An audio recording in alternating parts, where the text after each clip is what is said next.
இன்னைக்கு உள்ள school எஜுகேஷனில் 3 things கண்டிப்பாக நீங்கள் சப்ஜெக்டில் ஆட் பண்ணியே ஆகணும்னு நீங்கள் ஃபீல் பண்ணுற விஷயம்? ஒன்று வந்து லீகல் ரிலேட்டடான விஷயம் ஒன்று. ரெண்டாவது வந்து பிஸ்னஸ் ரிலேட்டடான. இப்போது லீகலாக வந்தாலே அசோசியேட்டட் வித் பிஸ்னஸ் தான். ஒன்று லீகல் எஜுகேஷன், முக்கியமானது லீகல் எஜுகேஷன் தான். இந்த செக்ஸ் எஜுகேஷன் சொல்லிட்டு புலம்பிட்டு நடப்பாங்க நிறைய பேர்.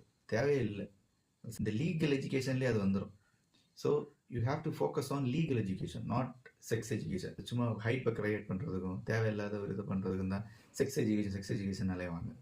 ஏன்னா நாங்கள் ஓப்பனாக இருக்கிறோம், நாங்கள் அப்படி தான் இருப்போம் அப்படின்ற மாதிரி யூஸ்லெஸ். லீகல் எஜுகேஷன்லேயே செக்ஸ் எஜுகேஷன் வந்துடும்.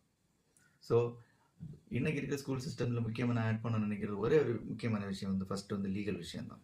அதுலேயே பிஸ்னஸ் ரிலேட்டடாக அசோசியேட் ஆகிடும், எத்திக்கலாக அதுலேயே வந்துடும், செக்ஷுவல் இஷ்யூஸு அந்த மாதிரியான விஷயங்கள் வந்துடும். அப்புறம் அப்ளைடு பயாலஜிங்கிறது இந்த பிரெயின் பிஹேவியர், சைக்காலஜிக்கல் பிஹேவியர் ரிலேட்டடாக இருக்கிற விஷயங்கள் எதுவும் வந்து ஸ்கூலில் சொல்லி கொடுக்குறதில்ல. ஜஸ்ட் பயாலஜி எடுத்துக்கிட்டு பாடி இப்படி ரியாக்ட் பண்ணுது, பாடி இப்படி ஒர்க் ஆகுது இப்படிங்கிற விஷயத்த தான் தவிர பிரெயின் பிஹேவியரில் யாரும் ரொம்ப ஃபோக்கஸ் பண்ணுறதில்ல. ஸோ தட் இந்த பிள்ளைங்க தோண்டு போகிறாங்க, ஏன் நான் இப்படி இருக்கேன், எனக்கு இது பிரச்சனையா. அப்படி எல்லா பிள்ளைங்களும் ஒன்று மாதிரி இருக்க மாட்டாங்க. சில பிள்ளைங்க வீக்காக இருப்பாங்க, ஸோ அவங்க தோன்றுவாங்க. ஸோ அவங்களுக்கு தோணும், நீ ஏன் இப்படி இருக்கேன்னா நீ இதனால தான் இப்படி இருக்க, யூ வில் பி ஃபைன் அப்படின்னு சொல்லிட்டு இருந்தால் அது ஓரியன்டாக வரணும்.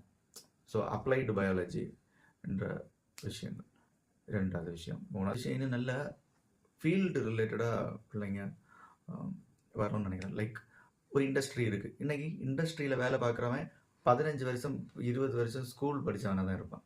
ஸோ அந்த ஸ்கூல் பிள்ளைங்க 15 வருஷம் கழித்து நான் இங்கே தான் குப்பை கொட்ட போகிறேன் அப்படிங்கிற இடத்த அவங்க இப்போவே பார்க்கணும். பார்த்தா தான் நம்ம இப்போ படிக்கிறது ஒர்த்தா இல்லை நம்ம எதை நோக்கி போயிட்டு இருக்கோம் அப்படிங்கிறதுங்கிற ஒரு ஐடியா அவங்களுக்கு கிடைக்கும். So that maximum field visits, expert visit, இந்த ஹியூமன் லைப்ரரி இதெல்லாம் வேணும்.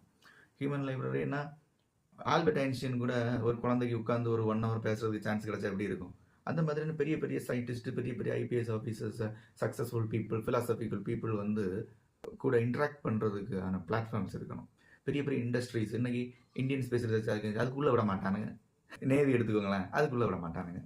நாட்டின் வளர்ச்சி பிள்ளைங்க கையில் தானே இருக்குது.